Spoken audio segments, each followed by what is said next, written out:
All right.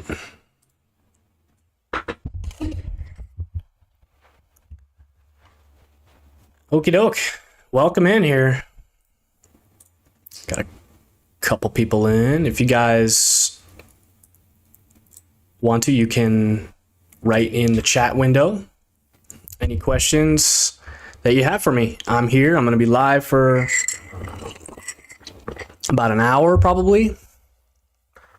And yeah, it's Ask Me Anything. So fire away if you guys got questions. My name is Troy Scribner. I'm the remote throwing program coordinator here at ATP. And yeah, ask away if you got it.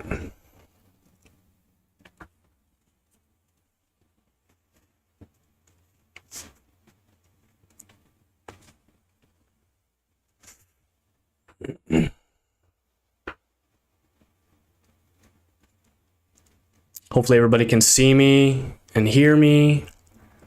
If there's any issues, please write them into the chat window.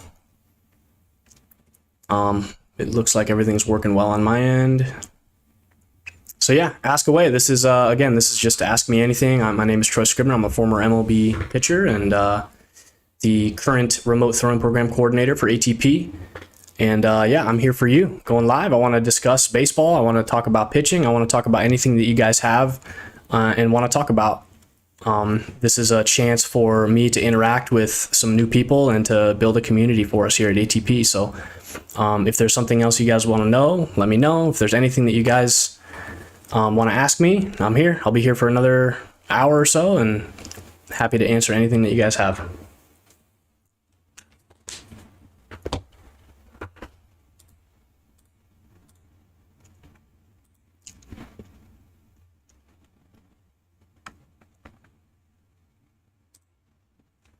Any questions you guys have, just write down into the chat window. There should be an area for live chatting that you guys can click into at the bottom of the screen here and write into the chat. Yep. Good question, Joe. Okay. Joe Mama asked, how would you go about transitioning back into throwing after a few months off rehabbing an elbow injury? It's a very, very good question, and it's something that we deal with a lot here with some of our clients. But yeah, elbow injuries are becoming more and more common here as the years go by, and it's been a very popular story that people are, especially younger kids, are getting Tommy John surgery, and they're having to rehab and build up their arm strength back into max effort throwing after a pretty serious surgery. First of all, you need to go through your physical therapy that your doctor gives you and all that good stuff, so that you're doing the initial PT work in order to strengthen the finer intricacies of your elbow and of your arm. And of course, I've seen a ton of kids go through this, and a lot of them are doing shoulder exercises, things to strengthen up their shoulder. So I would definitely go all in on that stuff and make sure that everything is as secure and strong as possible in and not only in your elbow where you got the surgery, but in your shoulder as well, because it's very common after a serious elbow surgery like Tommy John for people to, when they ramp back up their throwing, have shoulder issues because you shut down, you're not using your shoulder for a long time when you're injured or when you're rehabbing your elbow surgery, and all those muscles in your shoulder end up atrophying because you're not throwing, and that can cause it to be less strong when you come back into throwing, and it can catch up to you quick. So make sure you're doing your due diligence with your shoulder work and all that stuff. But if it's been a couple months, like Joe says, and he's been rehabbing and doing all that stuff, the best way to do it is just to go slowly and to make sure you're prepping the right way. So we would have to always start out at a very low RPE whenever we begin throwing. So RPE is your rate of perceived exertion. So basically your effort level, what you perceive your effort level to be. You'd have to start low and kind of control. You want to kind of build everything around your RPE rather than your volume of throwing. So, in our words and how we build our programs out, it's based off of how you feel, not necessarily the amount of throws that you get or the time. Some people use time to gauge how much to throw. Throw for a minute, throw for 2 minutes, throw for 5 minutes, whatever, 7 minutes at 120 feet. They use distance, like different things can be measured, but we like to do it on RPE, on your percentage, on how you rate your effort. I think that's a good way to do it, because only you guys as the athletes know how you feel from day to day and how much you're willing to give or how little you're willing to give. And you need to be in touch with that in order to be able to execute your ramp up process properly, so that you don't go above what you want to be at as far as your effort level.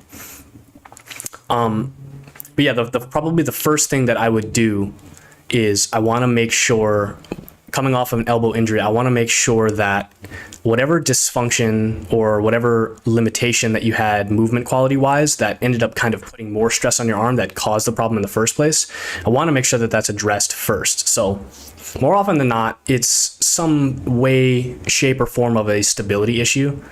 And basically a stability issue in your throwing movements basically means that you lack the capacity to stabilize when you release a baseball. So basically your body and arm are moving too quickly in a throwing motion for your body to be able to stabilize and brace at your release point. And that can cause a lot more stress to the arm than normal. And you end up, if you lack the stability in your legs and your hips and in your core, you're going to make up for it in other places. And more often than not, that can put some added stress on your arm, and that can end up causing the injury in the first place. So we want to make sure we hone in on, the base issue first. That way we can kind of rebuild from there. And in our programs, we do a lot of uphill throwing. We want to give you this variable in front of you to kind of naturally ramp up your stability. And the best way that we found to do that is with an uphill throw. And we're going to do a ton of uphill throwing. We're going to force you to be uncomfortable a little bit. We're going to get you to really ramp up that capacity for stability, so that when you're throwing a baseball, you're bracing properly in your body, and that is protecting the stress that you're putting on your arm and putting you at the least risk possible for future injury. So that would be the first thing that we would focus on after a couple months of rebuilding the bases. And we would kind of build up at a low RPE, like I said, maybe start the week one at like 50-60% RPE, and we would slowly build up using some uphill throws just to make sure that your legs are underneath you and that you're stabilizing properly in the core and in your trunk and in your spine, so that it protects your arm as we progress and as the RPE raises to 80, 90, 100% RPE. Thank you for your question, Joe. That's a really good question, man. Really good question. I could talk for a long time. We do a lot of work on that, and this is what we build our business on here at ATP, right? We want to make you guys feel good. We want to get you guys out of pain and onto the field.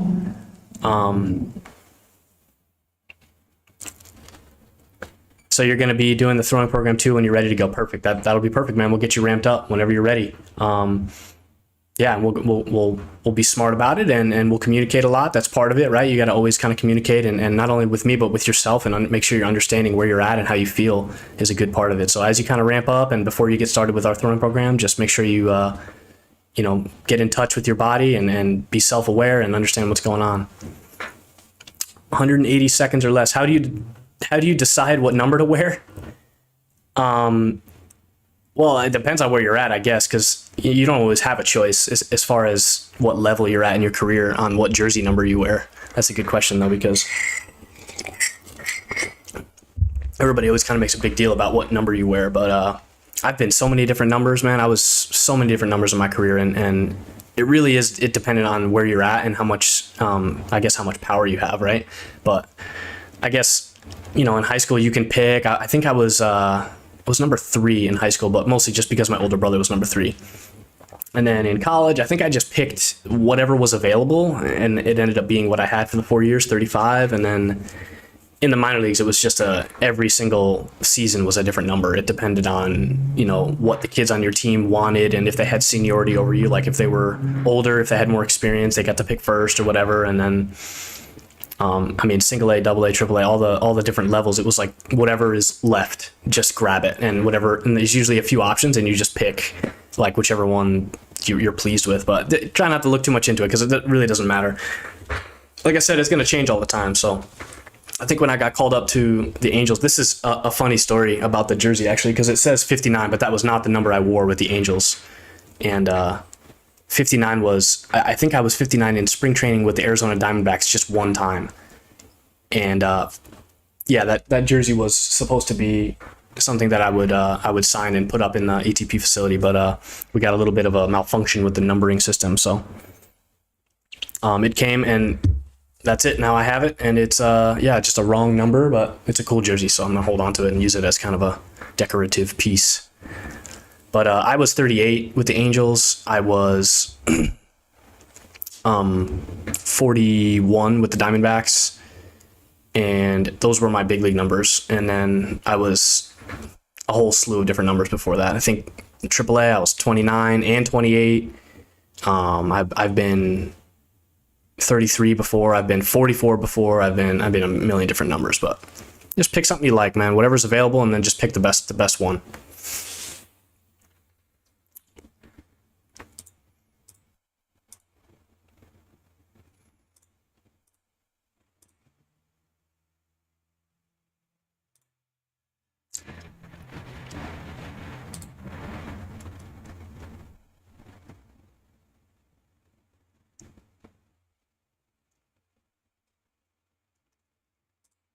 Any other questions? We got some people in the chat still, or some different questions for the live stream here.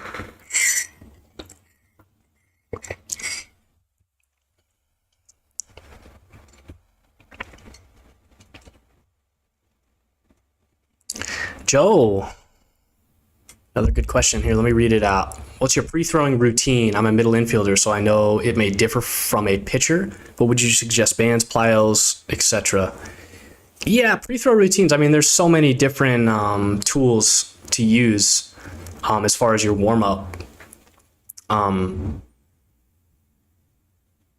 Yeah, it is different for a middle infielder and to a pitcher for sure. I think it should be treated as such because the throws that you're going to be making are different a little bit. So you should definitely try to separate, from a pitcher's warm up. But I mean, my pre-throw routine was it changed a lot through the years as you learn new tactics and new strategies. But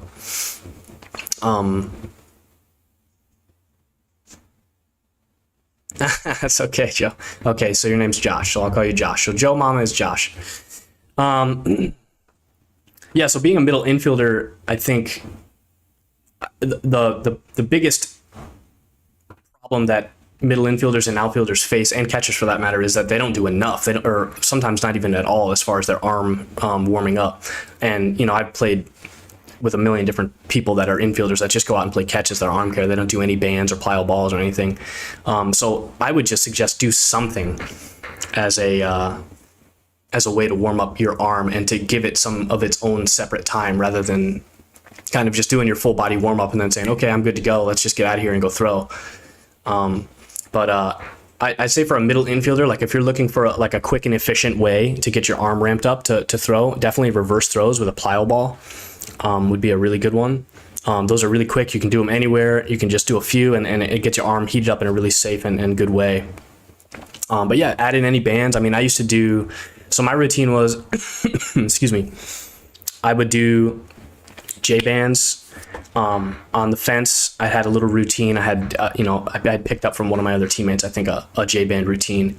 And then I would do plyo throws, and I would do holds with a heavy ball. So those 32 ounce, the 21 ounce plyo balls that we use, I would do some holds. So I would just do some throws, but I wouldn't release those balls. I would do some holds with the really heavy ones, and then I would throw the regular baseballs in the same kind of way. So I would throw like a 5 ounce or even like a 4 ounce or a lighter ball. I would do some throwing just to kind of nice and easy release and get your arm used to that. And I would kind of do them back and forth, holds, throws. And then on top of my lower body warm up and my regular warm up, that was usually my routine. And then I would kind of go long toss or whatever after that. So, but yeah, middle infielder, you're gonna have to kind of find whatever works for you, man. It's really same with pitchers. I mean, you have to kind of find. I mean, everybody warmed up different too. Like my routine was completely unique compared to everybody else's routines at my level or at any level. So, I mean, people have really thorough routines. Some people have very basic ones. I would suggest just finding and practicing and choosing different options and making sure that you vary a little bit so that you get experience using and doing a whole different kind of all different kinds of tools, because there's a lot out there. And if you don't try something, you're never going to figure out what works. So try some stuff, make sure you feel good, and whatever you like the best, just pick that and stick with it. That's what I would suggest. Good questions though, Josh. I appreciate your questions, man. I know you're probably one of the only people here, so just keep asking if you have anything else, man. I'm here.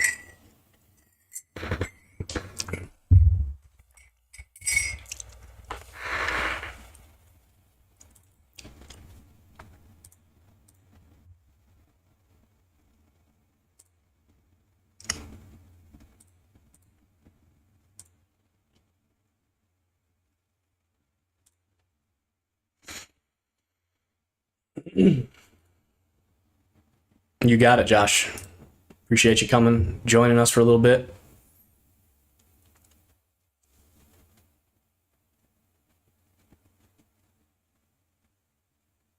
Just on what happens at landing and just the positions, because we view it as one.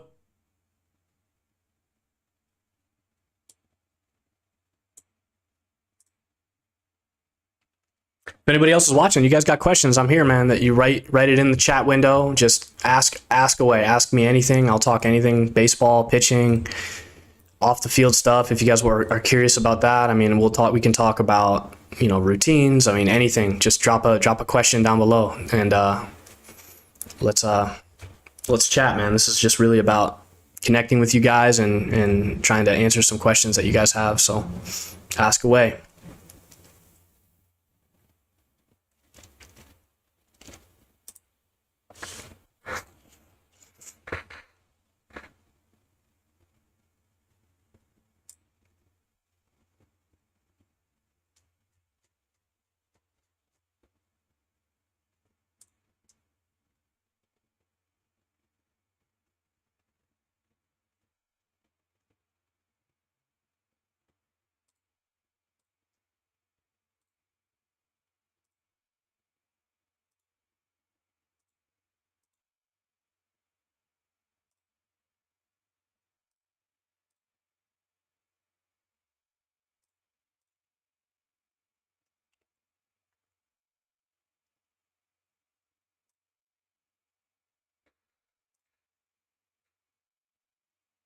Put my trust in them. Game 7 of the World Series. This could be a good talking point.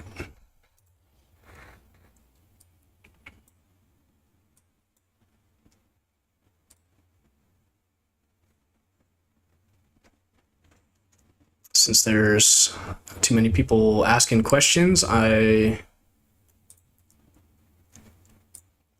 put this video up of Chris Sale talking about That you've never shook off a catcher. Why is that? I put all my confidence in them.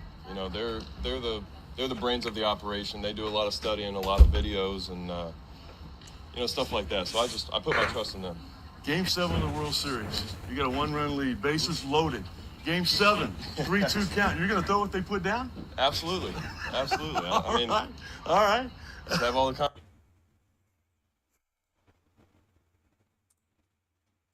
Yeah, this I saw a while back, and I always kind of disagreed with it just because it goes against so many things that I used to be taught or would be told by coaches and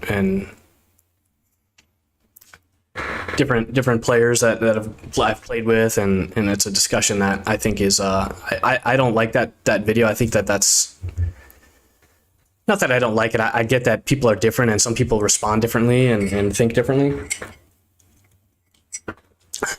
But I think it's so important for young kids to try and develop the skill of deciding what to throw when, and to choose your own game and to throw your pitches the way that you want them, and to have an idea, at least a little bit of an inkling of what you want, as far as that at bat or reading the swings and all that good stuff. Like it's so important to have that thought process go down while you're in a game. I think to just throw down just to throw whatever your catcher puts down is just a kind of a lazy thing to do.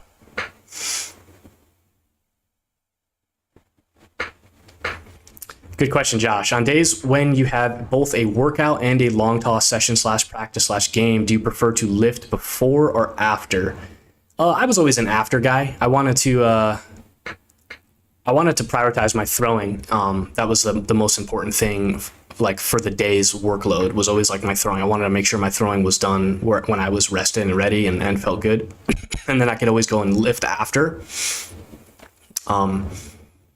But different people work differently. I mean, it can be whatever you want it to be, as long as you're getting the most out of each thing you're doing, whatever it is, your long toss, practice, game, or your lift. As long as you're getting the most out of it, it can be whatever order that you want. The way that I wanted to get the most out of it was if I felt the best before my throwing, and then I could lift and get the best out of my lift after I was done throwing without, making that sacrifice. So it's definitely something that will take some trial and error. You have to kind of try stuff out, and make sure that, just more importantly than everything, make sure you're feeling good. Because when you feel good, you can push it and you can do stuff, like whether it's in the gym or in a game or whatever. You always want to feel the best that you can. But I've also talked to a bunch of kids that have wanted to lift before games, and they like that feeling of kind of getting a little bit of a sweat on, or a little bit of a workout before they go and perform. And some people prefer that too. I even heard, this is actually kind of funny because he's a very successful big league pitcher currently. His name's Joe Musgrove. You guys for sure know him. I think he'd do a no-hitter this year. But he used to tell me that he liked to be a little bit sore before he pitched. And I always thought that was very odd, because usually you're like, I don't want to feel pain at all. Being sore is not something that you want. But he was like, it made me feel, it made me feel like I was more in touch with my body. I could be more self-aware if I could feel a little bit of soreness before I went and pitched. So he was a little bit of a unique case, but everybody's different, and try a few different ways and you figure out what works best for you. But I was definitely a lift after guy. And, it was only difficult when it was a game that I pitched in, and it was a game that I pitched poorly in. That was when it was very difficult to lift after the game or work out after the game. But yeah, if it's a practice session, if it's a long toss session, I mean, if you guys have control over it, I would always lift after. But those games when I would pitch like crap and then I'd have to come out and do my work, those were very different. It was easy when you were good, like when you pitched well and when you had success. It's easy to go out of the game and go hammer a lift, and you're feeling good and you're positive and got a lot of energy still, and you can breathe deeply and feel good about your performance, and then you can go hammer the weight room and feel even better. But boy, there were some times when I was in a pivotal place in my career, and I gave up the house and, threw a ton of pitches, and I'm physically and mentally exhausted, and I'm losing the game, and I'm nervous about my career, and then I got to go work out after. And it was like, those were the days when it's like, if you can get a lift done, boy, oh boy, you're going to be I would be super proud of myself if I was able to get a good lift in after those days when I was struggling. Austin, I just sent you an email. I appreciate you coming and joining us, dude. Thanks for being here. Josh, I hope that answers your question. Yeah, you got it. No problem, man. Austin, when you're pitching in a game, where is your head at mentally? This is what Austin McClure wrote as a question here. Another good question, and a complicated one, I guess, right? In game, that your mindset. My mindset was always, as much as I could get it, would be in the moment and trying to figure out how to attack the next pitch, how to attack the next batter, and trying to anticipate situations. That was always what I tried to do. It's not always that easy because you have distractions, you think about other things, you get nervous, you give up a home run, and you're thinking about, like I said before, like you're thinking about your career and, is this going to affect it? I'm doing so bad. And I mean, your brain can get caught up doing a lot of different things, but I tried my best, at least, to try to stay in the moment and try to stay present and logical to make sure that I could think clearly about the situation so that I could make the proper decisions, the proper objective decisions without getting my emotions too much involved into it. And it's very difficult to do, but that's what I would attempt to do. And I think it helped the most as I learned kind of to get better at this. I think it helped the most to try and think about the next pitch and the next sequence and the next batter. And, you could kind of, if you were giving up some runs and stuff, you could kind of step back and tell yourself, okay, like that happened, it sucked, but like on to the next thing. Like what's the next task at hand? And like I said, that's very difficult, but you know, the more you kind of get used to it, the more you get better at getting in that good headspace and that good self-talk. But it's definitely, I mean, it's one of the most challenging things in our sport, in baseball. The mental approach to things is really difficult, and nobody is ever perfect at it. I mean, there were moments when I was in a good place, but it was always a struggle, and it's always going to be a struggle for anybody to try to battle those negative thoughts and to try to stay on task and focused. But that's what helped me, Austin, is just trying to stay in the moment, trying to think clearly about what the next strategical move would be, what I need to do, what adjustments I need to make to make this next pitch the best that it can be. And keeping it simple, that's another good piece of advice. Keeping it as simple as possible. You know, like very simplistic example would be if you see a kid who he's a fresh hitter, you've never seen him before, you know, you have no context of what to throw him, how he's going to swing at it, whatever he's going to do. You know, keep it simple. Fastball, let's see how he reacts, and then you can base your next pitch off of how he reacts. Did he take that pitch? Did he look like he was late? Did he look like he was ready to swing? You know, you can kind of read swings that way and stay in the game that way by thinking about that kind of stuff. Like, how's he going to react to this? What did this swing tell me about that pitch? Was he late? Was he early? Was he on time? Was he, you know, is he thinking that I'm going to throw another fastball? Is he, you know, that kind of thing is always the thought process I would try to focus on. But that is a difficult thing, Austin. Very difficult thing, because there's so many things that can crawl into your head, man. And it's okay. I always tried to tell myself that, you know, if my thoughts ever drifted to other things, I always tried to tell myself that was fine, and allow yourself to drift. Like, your brain's going to do what it wants. You know, you don't have to punish yourself for thinking negatively in a game. You don't have to say, oh, why was I thinking that crap? Like, you don't have to beat yourself up about it. Just accept that that's okay to think those things during a game, and then just clear it and move on as best you can. Again, it's easier said than done, but I think a lot of us want to have such a clear mind during our games, and when we have these thoughts that crawl in, we beat ourselves up about it, and it ends up kind of compounding that negative thought that you had initially.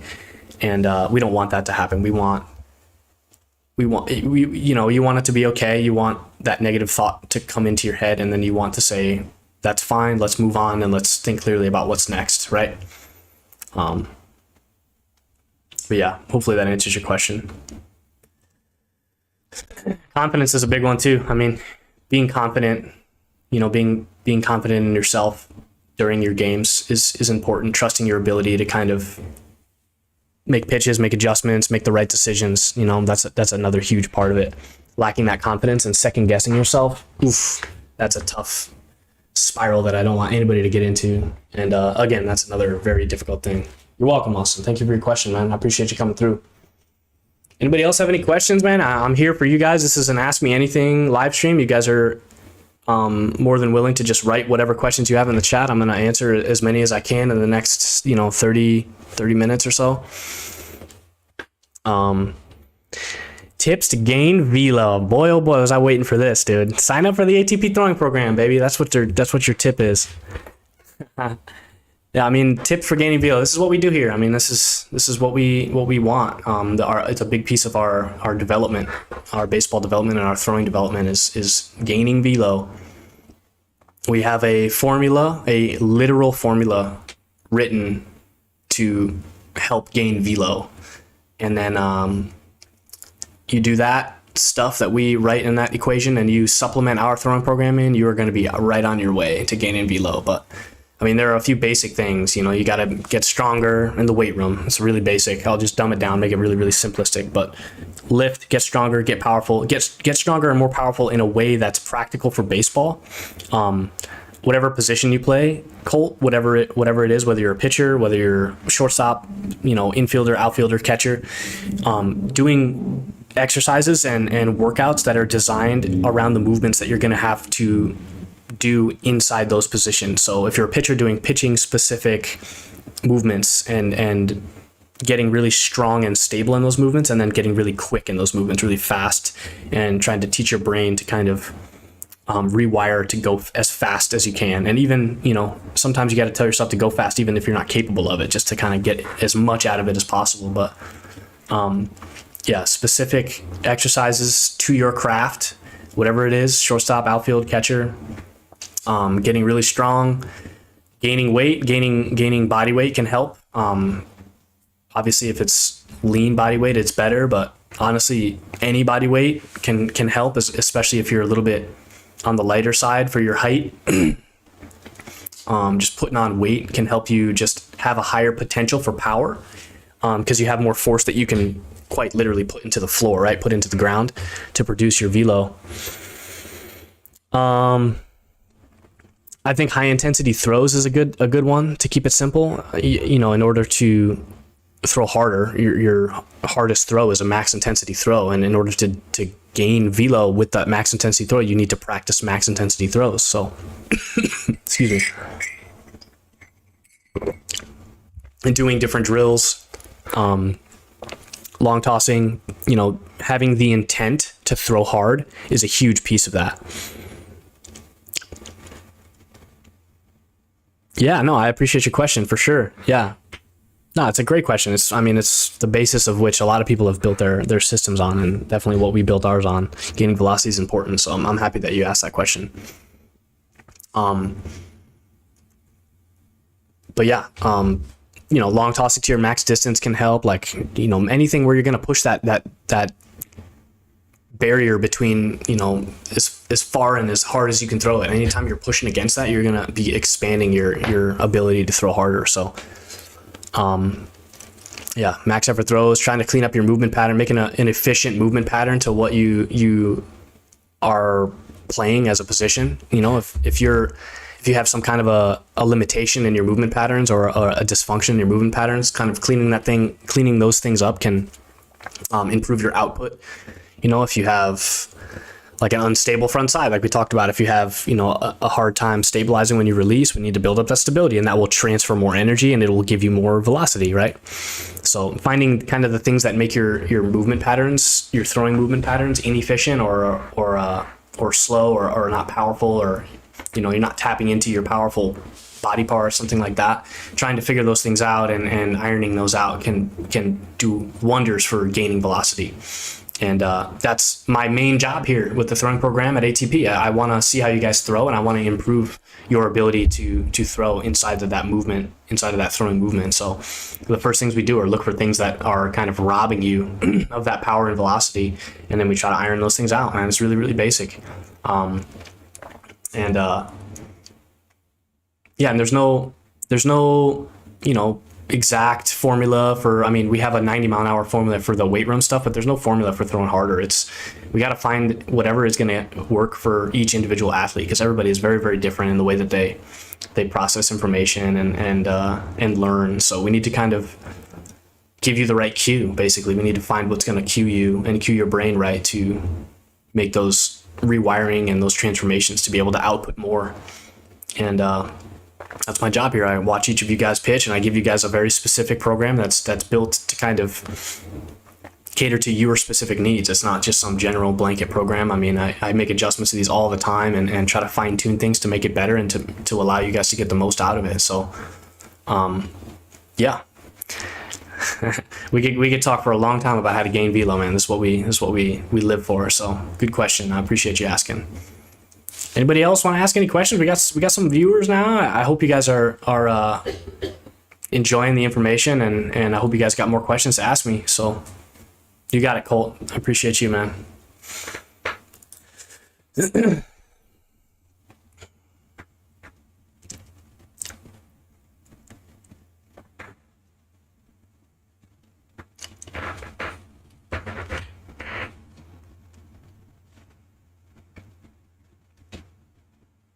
Recruitment tips. Colt says, any recruitment tips. So are you talking about college recruiting?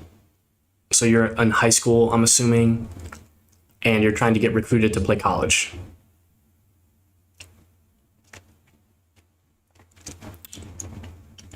that's what I'm assuming he's talking about. Hopefully he'll respond in a second here, but yeah, college recruiting. Yeah, this is a big thing. I mean, the recruiting process is gigantic now because of not only because of the pandemic, but because the technology has improved so much for being able to kind of see all these different kids all over the country and all over the world for that matter.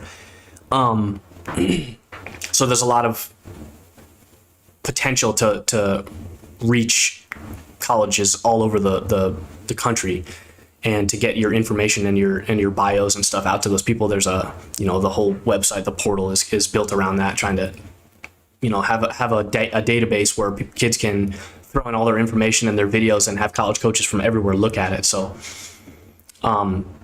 this is a big deal, but what I would say, Cole, is the biggest advice to give you as far as college recruiting and trying to get recruited out of high school. The biggest thing, dude, you have to just trust in your own ability, because if you get lost in all that stuff and trying to outreach and trying to, contact college coaches, like if you're good enough, they're going to come find you and you're not going to need to do anything extra. If you're good enough, they'll find you. And if you are, they're going to come talk to you. They'll reach out to you. There's not much that you can do about it. There may be some stuff that you can do about it. Make if you have video, make your videos available. Like, make sure you have at least some stuff in case a coach asks you. But like I said, if you're good enough, they're going to come find you. And it's tough to worry about how to outreach to college coaches and to get recruited, because there's not really too much you can do to control that. And we don't want to really think about things we can't control, right? We want to keep it basic and just focus on playing really well, focus on doing the best that you can on the field, and trust that if you're good enough, they're going to come find you, and you're not going to have to do anything extra to kind of make that happen, okay? Because there's a lot that you can get caught up in these days, so it's tough. It's tough times for that, because there's a lot of backlog from COVID, and there's a lot of kids that are on the portal, and there's a lot of competition, and it's tough. Another good question though. Pug, what's a good velo for D3 right-handed pitchers? What's a good velo? Like, what should you be at if you're a D3 right-handed pitcher? Or I'm not really sure, man. That's a tough question, because there's a lot of different D3s in the country, a lot of different levels of Division 3. There's some really, really good Division 3 schools, and there's some really, really, small town D3 schools that struggle to get talent. So it really kind of depends, but it's hard to put a number on it. But I guess a good D3, I mean,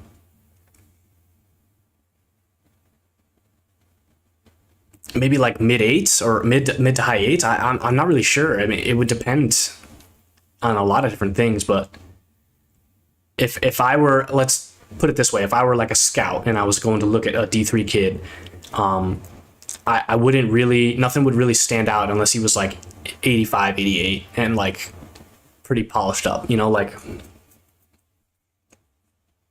the velo is a little bit less important though when you're trying to think about a D3 arm, because velo isn't everything and you're looking at other things. So is he throwing 88 and really throwing really hard for a D3 school, but is he all over the place? Like, is that something that we want or want to look at? So it's kind of difficult. Whereas if you have somebody who's throwing 83 but he can locate and he has good makeup and good composure, like maybe that's something that you look at more. So, but I think you're in good shape if you're like mid eights. Mid eights would be a really solid place to be for a good D3 school. And anything higher than that, and you're going to be on like the higher end, like the more exceptional talent. And anything lower than that, you're just going to be kind of average. You got it, Pug. Thanks for the question, man. Josh has another question. How did your lifting program during the season differ from off season? I know ATP normally programs 3 to 4 times per week, but would you recommend exceeding that in the off season? Good question. Again, Josh, good question. Austin, I will get to yours in just a second. Thank you for asking another question too. So Josh, yeah, lifting programs have to be different a little bit in season and off season, but and in my career that changed a lot because I was still kind of learning all this stuff, and it wasn't quite so researched when I was going through it, so we didn't really know what would work best. But definitely in season was less. I would lift, oh boy, I think I would lift maybe like 2 or 3 times a week max in season. So I would probably lift, because I would throw off the mound 2 days out of a 7-day schedule. or out of a 5-day schedule, because I was a starter. So I would throw my game, and then I would have a bullpen midweek where I would get off the mound, and then I would always lift on the days when I threw off the mound. So I would lift after my game, I would lift after my bullpen, and then I think I would mix in another day in between there somewhere, but it wasn't a very high intensity lift. It would be like a small thing, but that was basically my in-season workouts, and I didn't really lift more than that. I think that you could, for sure. I just didn't, I was in a program or in a system. You're in an organization that gives you these rules kind of for you. So it's tough. In college, it was different. I pitched once a week, every, Friday or Saturday or Sunday or whatever the schedule was, but then you would lift throughout the week, and it was a little bit different there too, because you had so much time in between. So that was different too. And then, in the off season, I would do, I think you're right. I think it would be 4 times was like a good sweet spot. I think you can exceed it if you'd like, if you want to. You just have to be smart about it. I mean, that was just 4 times a week was just the programs that I had. And that's what I kind of enjoyed doing. I liked doing, 2 days on, day off, 2 days on, and then the weekend. But some people like to lift every day, 7 days a week. Some people do that 5 times a week. I mean, there's different ways to kind of do it. I think it's important to not just try to lift as much as possible, but pay attention to your recovery too, because recovery is such a big piece that people don't talk about in your lifting. And in the off season, like if you're not giving yourself any time to recover, you're not going to maximize what you get out of your lifts and stuff. So you need to pay attention to that RICO. And that day in between, that 4 days, so you have that Wednesday day kind of in between, I could kind of rest and let my body cool down, and then I could re-enter the next few days and get a lot better quality lifts. And that was, I think, a big piece of it. So don't overestimate your rest days, and definitely think a lot about the time that you spend not only lifting, but the time that you spend resting, because that's important. Baseball's built on recovery, man. This is the game of recovery. And whoever can do the best at recovering can perform the best. It's literally that. It has everything to do with recovery. So, the faster you can recover, the more you can lift, the more you can work your body, and the increases in your power and your strength can exponentially rise from there. Another good question, Josh. All right, Austin, what are your thoughts on arm timing? Specifically, what is the ideal location of the throwing arm on landing? How would you recommend fixing a late arm? Good question. Really good question. I see this a ton. Let me see if I can bring up some video, because it'll be better to show you guys.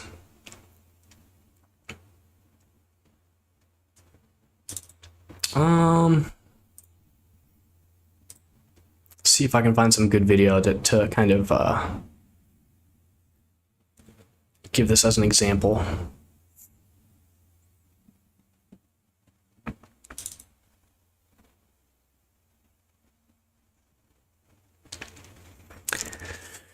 This is a really good question, Austin, because it's something that I dealt with a lot in my career, and being on time is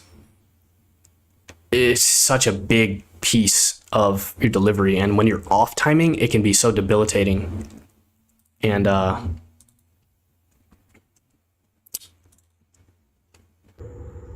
see if I can give you a good example here. This is a good example.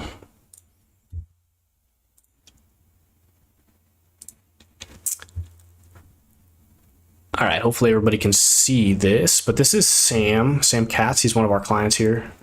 And let's see if I can play a little bit slower here. Sammy and I have been working a lot on, this is gonna crash the program here.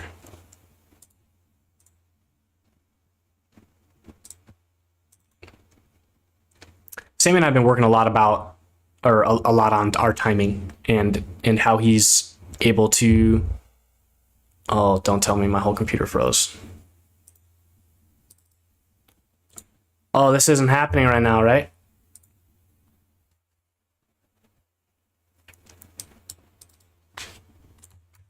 That did not just happen.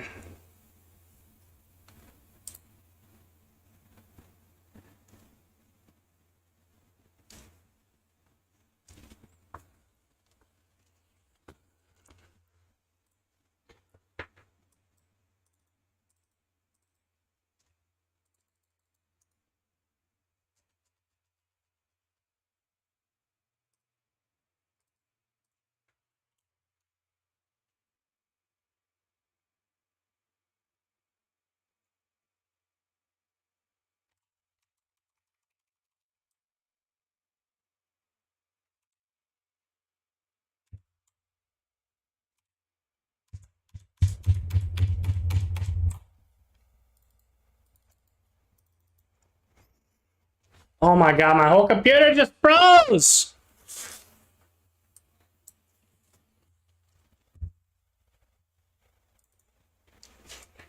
My computer just crashed.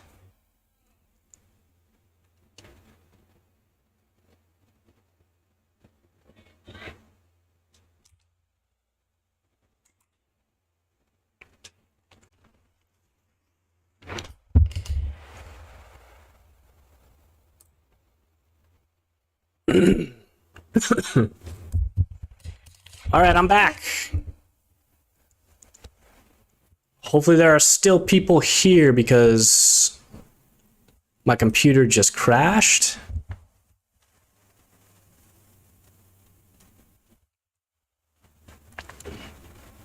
All right, hopefully there are still people here, but I apologize. My computer just froze and crashed, and I had to reset really quick. Looks like everything's good now. So hopefully everybody's able to hear me. Austin, are you still here? I can answer your question if you would allow me.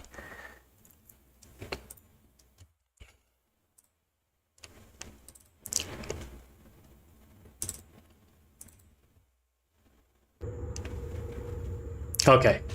Sorry about that, everybody. We're back. Let's mute this. Okay, so we're talking about pitch timing.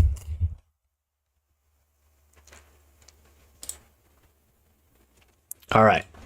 So this is Sammy. He's one of our remote throwing clients, Austin, just like you. And we've been working a lot on his timing, and he's been doing a good job. This is a pretty recent, or this is an older video of him. And he was a little late in the beginning of his assessment videos that he sent me when he initially signed up. He was a little bit late in his arm and his upper body as opposed to his lower body. And we usually look for, it's hard to tell here, but we usually look for at front foot strike. So if we're trying to pause him on front foot strike, try to back up a little bit here. It's gonna be hard to pause it on the proper spot here, but I'll try to do my best. So right there is right at the point where it's basically front foot strike. And he's up here at this 90-degree angle, which is pretty much what we want. If you have a hand that's a little bit outside of that 90-degree angle, so if you're throwing arm, if you're inside of 90 degrees right here, that's a pretty good spot to be as far as your timing. And then as opposed to being out here, see how we can get casted out? Like, that's not an ideal position.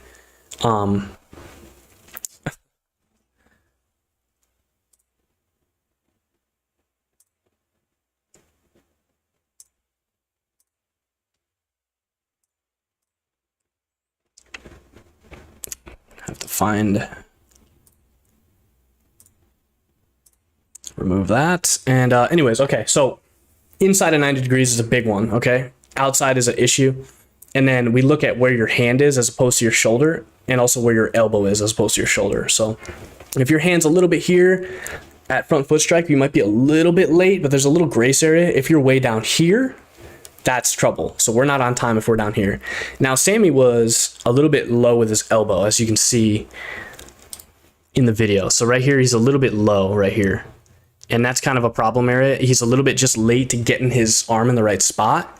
And that was causing him to feel mistimed and flat and underneath and just not strong. So we were trying to figure out a way to kind of get into a better posture position so that he could feel more on time and more synchronized. And then if I close that out and look at his new, this is a new video that he sent, and he looks so good here. But so if I'll try to freeze it. So right at front foot strike, right there, it's a little better with his elbow. It's hard to tell because I don't have the other video right up next to it, but like he's in a way better spot above his shoulder here. And as he finishes, he's way more on time. And you can kind of tell he just looks a little bit more snappy at the end. Yeah, it can. I think it can. Austin asked, does arm timing have a large effect on velocity? I think it definitely can, for sure. But how much of an effect, I'm not really too sure about. But it definitely can have an effect. I think it more so affects how you feel and the sharpness of your pitches. I think it affects velo. It might be marginally how it affects your velo, but it definitely does, I think, affect velocity. But it more so it affects your ability to control, your ability to have sharp stuff. I think it flattens your stuff out when you're not on time, and it gives you that kind of pushy feeling. And I think that's, for somebody who's trying to get the best out of your stuff every single time, it's important to be as sharp as you can and on time and get to your release point as consistently as you can, so that you can be consistent and throw to your locations and keep the shape of your pitches sharp and crisp. Do you think that your arm is late? Do I think that your arm is late in your delivery, Austin? Well, I think it was. I mean, we can bring up your video right now and take a look at it, but excuse me. Austin, you always had a really solid delivery, man. You have very little, I think, wrong with your basic pitch delivery, and we just had to iron out a few things with your stretch delivery. And I think that you had a little bit of a timing discrepancy, and that was because you were there was like a lot of time for error, a lot of room for error in your delivery, which we've discussed before. And that caused just an area in your delivery where things could be off time. And what I really wanted you to do is just get faster in your stretch delivery and get more efficient, so that you had you had less time for error. But I don't think you're late, though.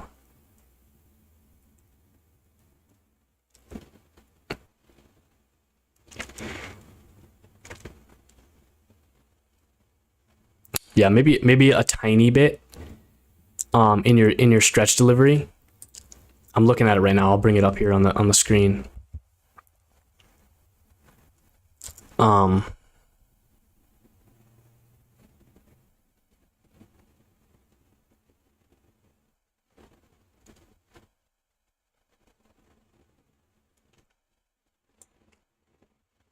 It's tough to say because Austin, you do such a good job of getting to your release point, and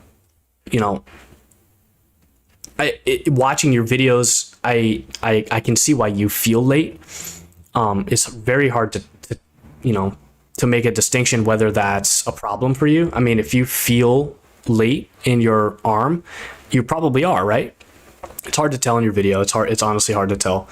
But yeah, you could definitely be late, and you have kind of a hitch in your delivery where your hands separate a little bit early. That's why we've been doing a lot of the hands high hover drills to get you to kind of initiate that separation. And I'm trying to create a delivery for you that when you come set out of the stretch, as soon as you lift, you get into that separation of the hands and you get into that leg. You have a really bad habit of you kind of kick and then push into it, and that can kind of create that timing discrepancy in your hands. But one of the things that you and I are doing right now, we're doing a lot of long toss and a lot of max effort throws in your pull downs and stuff, and that's going to help with your timing, because if you're doing a pull down, like, you have to be on time. And I want you to pay a really close attention to what's going on when you do your max effort throws on flat ground, and try to take that with you. But really, it's about separating your hands a little bit quicker, and yeah, just trying to move just a little bit faster. I think that cue for you, Austin, is going to be important as you go forward. It's just to give yourself the cue to move as quick as you can, and all of that timing stuff will probably handle itself. You don't even need to worry about it. But I think if your hands are late and if you feel late, it's something that we need to address, and it's something that we've been addressing. We're going to keep on it, and we're going to keep improving it. Okay, so just stay on the path, and we're going to try to find a way for you to be able to deliver the baseball that kind of takes care of that timing for you. If you are feeling late right now. So good question again. All right, anybody else have any questions? We've been going for, I had a little bit of a blackout there, but we've been going for about an hour. And if there's anybody else that has some questions, please ask away. I'm going to try to answer as many as I can within the next couple minutes. And if there's nobody else, I'll probably shut it down here. But everybody that did come to interact, I appreciate your time and your questions. It's been a fun little hour here, and we're going to probably do this pretty regularly from here on out, and the days may vary and the times may vary. We're going to try to figure out the best way to do it. But yeah, any other questions of anybody else that's still watching? Don't be shy.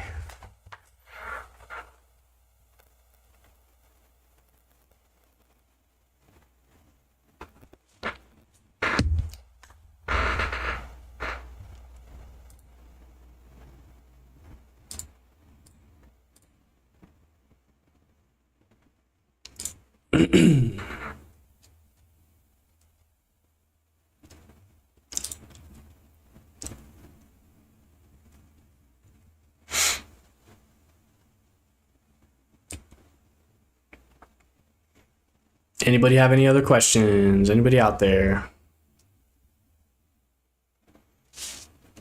I'll be here for another couple minutes. If you guys want to ask anything, go ahead and write it down in the chat. You can discuss anything you guys would like. I'm pitching or throwing or...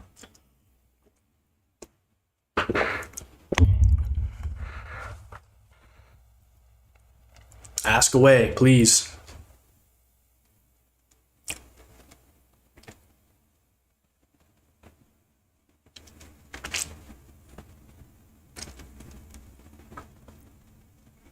Anybody have a question?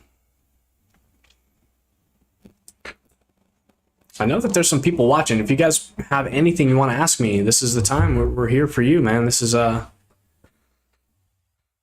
you got a former Major League Baseball player in front of you, and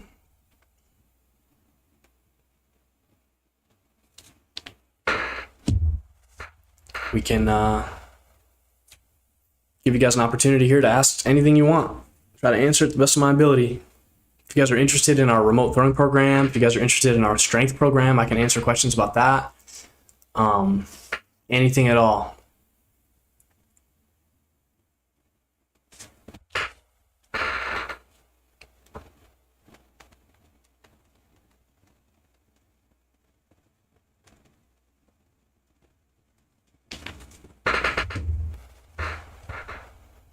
Are there any main fixes for aggressive tread leg hip flexion other than uphill throwing? Josh, great question. I think that there probably are a ton of ways to fix aggressive tread leg hip flexion in the weight room. Because basically what that means is you lack stability in your core and in your trunk and in your hips and in the middle of your body. And there are a million different ways to ramp that up in the weight room. But as far as throwing, uphill is definitely the best way. It might not be the only way, but it's definitely the best way because, you know, you don't have to, it just naturally does it for you. You don't have to think about elevating your stability. You have a hill in front of you that's going to make it very difficult for you to not stabilize. So that's definitely the best way to do it if you're going to throw. But yeah, I mean, the weight room stuff, there's a million things you can do in the weight room to develop more strength in your core and your stability muscles in your spine and your trunk. Tons of different things you can do in the weight room. I mean, reverse lunges are massive for this, as well as like chin ups, anything that's going to activate your chain from the head to the toe so that you can kind of brace around that spine and stabilize yourself. And in fact, the best way to do it is to hit it from both sides. Do uphill throws and get in the weight room. Ramp up your stability in the weight room too. If you do both those things, you're going to be in a good spot very quickly. Another good point though with the tread leg hip flexion is something that we see all the time, but oftentimes it's not that the clients or the athletes that we have lack the strength to be able to stabilize. A lot of the time they just lack the ability to move in that way, or they lack the pattern. And oftentimes we can correct something like that very quickly. We just have to give them the uphill cue, and then their brain can kind of reorganize and teach themselves a new pattern. And you can get out of that pattern very, very quickly. I've seen within weeks or within days, kids throw uphill and they clean that pattern up quite fast. And I think it's because it's not always about the amount of strength that you have to be able to stabilize, but sometimes it's just about teaching yourself the movement for the first time and learning a new movement. And maybe you've been in a bad habit for a long time, and all it takes is a little bit of work to snap you out of that bad habit and to teach you a new pattern, and you can kind of correct that pretty quickly, which is really fun for me to see, because you get results really quick. I mean, you can have people work out for a day and figure it out and kind of nip it in the bud. But oftentimes it is because they lack the strength and stability to do it, and you need to get in the weight room and do some work and practice lunges and get stronger, and then you can get better at the proper way to stabilize when you throw. Good question again, Josh. Thank you. I appreciate it.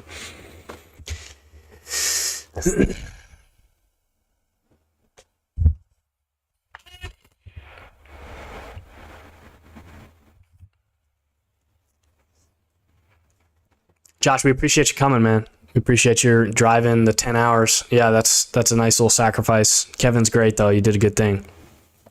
Yeah, keep continuing to work hard in the weight room, man. I look forward for when you sign up for the throwing, dude. We can hit it from both sides here. It'd be an exciting thing. Appreciate your time, man. Thanks for coming in. Unless there's anybody else with questions, I think I'm going to wrap it up.